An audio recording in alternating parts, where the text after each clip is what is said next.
ஆண்டவரும் உலக ரட்சிகருமாகிய இயேசு கிறிஸ்துவின் நாமத்தினாலே இந்த கால வேளையில் இருதயத்தின் ஆழத்திலிருந்து உங்களுக்கு நல்வாழ்த்துக்கள். யோவானின் சுவிசேஷம் 14ஆம் அதிகாரம் 27வது வசனத்தை வாசித்து இந்த நாளுக்காக நாம் ஜெபிப்போம். சமாதானத்தை உங்களுக்கு வைத்து போகிறேன், என்னுடைய சமாதானத்தையே உங்களுக்கு கொடுக்கிறேன்.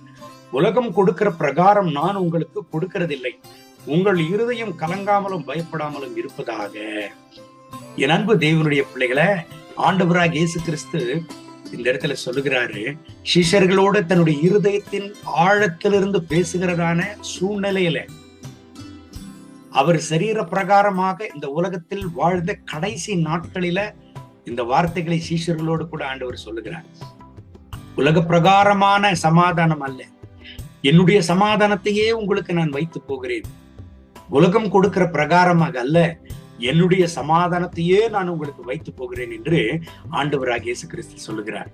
என் அன்பு தேவனுடைய பிள்ளைகளை, 2 விதமான சமாதானத்தை குறித்து இந்த வசனத்துல நம்ம பார்க்கிறோம். உலக பிரகாரமான சமாதானம், ஆண்டவர் கொடுக்கிறதான சமாதானம். இந்த கால வேளையில என் அன்பு தேவனுடைய பிள்ளைகளை, ஒரு விஷயத்தை உங்களுக்கு நான் நினைப்பூட்டுகிறேன். ஏசாயா தீர்க்கதரிசன புஸ்தகம் 9வது அதிகாரம் 6வது வசனம் சொல்லுகிறது, ஆண்டவராக இயேசு கிறிஸ்து சமாதான பிரபுவாக இந்த உலகத்தில் பிறந்தார். ஆண்டவராக இயேசு கிறிஸ்துவனுடைய சமாதானம் தான் நிலையான சமாதானம், நித்தியமான சமாதானம், நிரந்தரமான சமாதானம். அவருடைய சமாதானம் மகிமையானது. ஆனா அந்த உலக பிரகாரமான சமாதானமோ நிலையற்றது. இன்றைக்கு சமாதானத்திற்காக அநேக பேர் அநேக தீய பழக்கங்களுக்கு அடிமைகள் ஆகிறத நம்மால பார்க்க முடிகிறது. சமாதானத்திற்காக குடிக்கிறது, சமாதானத்திற்காக உலக பிரகாரமான பாவங்களுக்கு அடிமைகள் ஆக்குகிறது, சமாதானத்திற்காக உலக பிரகாரமான காரியங்களுக்கு அடிமைகளாக மாறிவிடுவது. காரணம், அந்த உலக பிரகாரமான அடிமைத்தனமானது மரணத்தை கொண்டு வருகிறது. ஆனால் ஆண்டவருடைய சமாதானமோ நித்தியமானது, நிரந்தரமானது, நிலையானது. இந்த கால வேளையில இந்த வசனத்தை கேட்கிறேன் அன்பு தேவனுடைய பிள்ளைகளை, உங்கள் இருதயத்துல சமாதானம் இல்லையா? உங்கள் இருதயத்துல ஆறுதல் இல்லையா? உங்கள் இருதயத்துல வேதனையோடு இருக்கிறீங்களா?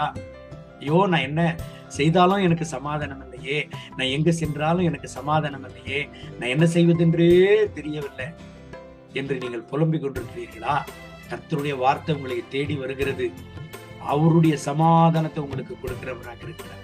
உலக பிரகாரமான சமாதானம் அல்ல, ஆண்டவராகிய இயேசு கிறிஸ்துவனுடைய சமாதானத்தையே இந்த கால வேளையில உங்களுக்கு கொடுக்கிறார்.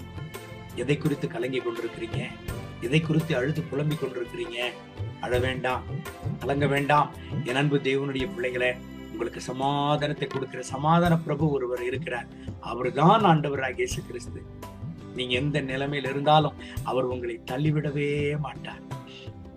நீங்கள் ஏழைகள் ஆனாலும், பணக்காரர்கள் ஆனாலும், ஆணானாலும், பெண்ணானாலும், நீங்கள் சிறியவர்களானாலும், பெரியவர்களானாலும், நீங்கள் படித்தவர்களானாலும், படிக்காதவர்களானாலும், நீங்கள் உயர்ந்தவர்களானாலும், சிறியவர்களானாலும், நீங்கள் யார இருந்தாலும் அவர் பாரபட்சமின்றி அவருடைய சமாதானத்தை கொடுக்கிற தேவனாக அவர் இருக்கிறார்.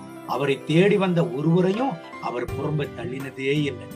இந்த கால வேளையில அவருடைய சமாதானத்தை உங்கள் இருதயத்தில் வைக்கிறார். அவருடைய சமாதானத்தை உங்களுடைய குடும்பத்துல வைக்கிறார். உங்கள் அங்கலாய்ப்புகளை கர்த்தர் மாற்றுகிறார். கண்களை மூடி ஜெபிப்போமா. அன்பின் ஆண்டவரே, இந்த கால வேளையில என்னோடு சேர்ந்து ஜெபித்துக் கொண்டிருக்கிறேன் அன்பு சகோதர சகோதரிகளுக்காக ஜெபிக்கிறேன். இவர்களை ஆசீர்வதிங்க, இவர்களை அசமாதானப்படுத்துகிறேன். இவர்கள் சமாதானத்தை கெடுக்கிற எந்த சூழ்நிலைகளை ஆனாலும் இவர்கள் எல்லைகளை விட்டு வெளியேற்றுங்க. உலக பிரகாரமாக அல்ல, உம்முடைய சமாதானத்தையே கொடுக்கிறேன் என்று சொன்னீரே. உம்முடைய சமாதானத்தை இவர்களுக்கு பாருங்க. உடைய கிருபையின் பிரசனை இவர்கள் மேல இறங்கி வரட்டும். உடைய ரத்த கோட்டைக்குள்ள இவர்களை மூடி மறையும். இவர்கள் அசமாதானத்தை வெளியேற்றும். இவர்கள் பலவீனங்கள், பாடுகள், பிரச்சனைகள், வியாதிகள், வருத்தங்கள், போராட்டங்களை எடுத்துக்கொடும். எல்லாம் பயங்களையும் இவர்களுக்கு அகற்றும். பல்வாரி சிலுவையில செய்தினோட ரத்தத்தினால இந்த பிள்ளைகளை மூடி மறைக்கும்படியா சொல்லிக்கிறேன். இவர்களை வேலெடுத்து பாதுகாத்து உடைய சமாதானத்தினால் நாள் முழுவதும், இவர்கள் வாழ்நாள் முழுவதுமே இவர்களை ஆசீர்வதித்தனர். மகிமை கனம் துதி மக்கே இயேசுவின் நாமத்தில் பிதாவே, ஆமென். May God bless you. Have a good day.